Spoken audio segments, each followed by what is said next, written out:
You got a lot of things we talked about. Fear of retribution. Is that real? Why would somebody fear retribution? You're afraid to voice what your concern because you'll get a face full of them before you can bring it up. And people that are married know that. Right? Yeah. Yeah, we do. Yeah. My current marriage, I've learned a lot better methods of communication than I knew when I was younger. And there is potential retribution sometimes, and you have to work around it. Now, what do you do when you have fear of retribution? Say nothing? Do nothing? Avoid it? Withdraw? Okay. So when you have fear of retribution, you have a choice, right? So one choice is to withdraw. What's another choice? Confront. Confront. Yeah, but what about the retribution part? That's the problem. That's the problem. Okay. Here's my, and you're talking about somebody who's senior to you? When? In general, I mean, it happens. I'm not talking about anyone in particular. Okay, just any situation. It happens. Okay. There's a line between you and every other person you interact with that you don't need to cross. Right. Do you agree with that? Does everybody agree with that statement? Does everybody agree? That there's a line, good say. There's a line between you and another person, any other person, whether it's your wife, your boss, a coworker, somebody in another department, a customer. There's a line that you shouldn't cross. And if you cross the line, there's going to be retribution. We agree with that? In principle. Okay. So one choice is you stay back from the line as far as you possibly can so that you don't cross it by accident. That's one approach. There's another approach that says you approach the line carefully.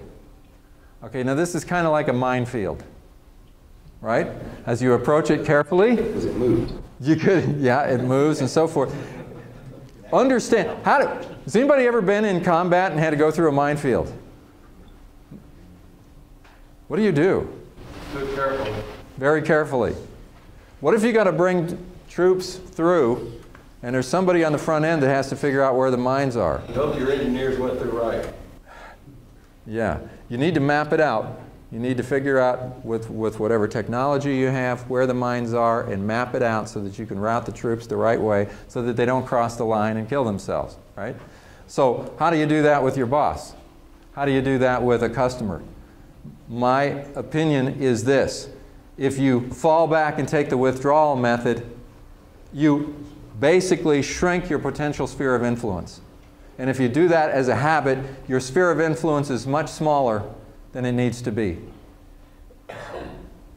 During my corporate career, every time I got a new boss, whoever that person was, my goal was to map the minefield.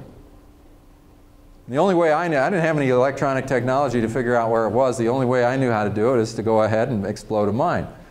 Okay? And then I go, okay, I know where that one is. I'm not going to do that one again. And then as I sort of map out where the line is, I want to get as close as I can, toes on the line, and then lean over as far as I can. Because in the case of your boss can make decisions that you can't make. You need to be close. You need to have a good relationship. You need to figure out what you can say, and you need to be able to negotiate and communicate and all that kind of stuff. I've seen people continually that withdraw from their boss. What a way to shrink your sphere of influence. Makes no sense to me.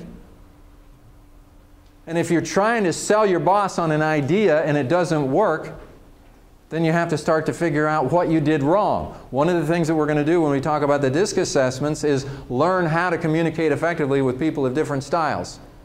And there are some things that if you're not a D and you're communicating with a D, I can give you some very specific things that you do not want to do and very specific things that you do want to do when you're working with that D to make sure you don't set off the mines and to make sure that you can communicate effectively. This is about a skill set that is important for your career and your well-being. the ability to communicate with people when there's a potential mine there, and to move past that and to be continually assertive in the process, not aggressive, but assertive in the process and not withdraw.